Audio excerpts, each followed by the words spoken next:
O'g'ri bola, oilandagi birinchi millioner bo'lmoqchimisan? Unda shu 3 ta maslahatimga quloq sol. Birinchisi, oilamdagilar ota-onam pulga to'g'ri munosabatda bo'lyapti deb hech qachon o'ylama. Agar ular to'g'ri munosabatda bo'lganda allaqachon boy bo'lishardi. Da ularni hurmat qil, qadrla, e'zozla, lekin shu narsalarni tushun, ularni pulga bo'lgan munosabati to'g'ri emas. Ikkinchisi, qiyin, og'ir mehnat seni boy qilmaydi. Shuncha fermada, shuncha qurilishda odamlar ishlaydi, beton qo'yadi, g'isht qo'yadi, mollarga qaraydi, ular boy bo'la olmaydi. Chunki bu sohalarda taklif ko'p, talab kam. Sen aqlan rivojlansan, bu dunyodagi 99% insondan o'tib ketish ehtimoling baland. Chunki insonlar o'qishni, harakat qilishni xohlashmaydi. Oxir oqibat og'ir mehnatdan boshqa choralari qolmaydi. Uchinchisi, biznesmen bo'lish. Biznesmen degani bu faqatgina soha emas, bu oldi sotdi boshqa narsa emas. Bu fikrlash, bu madaniyat, bu sotish qobiliyati, bu insonlarni tushunish. Hamma muammoni ko'rganda sen yechimni ko'ra olishing.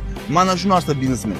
Mana shu narsani sen shakllantirish orqali, ilm olish orqali, o'z ustingga harakat qilish orqali, riskdan, mahsulotdan qochmaslik orqali sen millioner bo'lish ehtimoling yuqori bo'ladi. Tushun, agar shu narsalarni o'rganmoqchi bo'lsang, seni top 1% jamiyatida tutaman.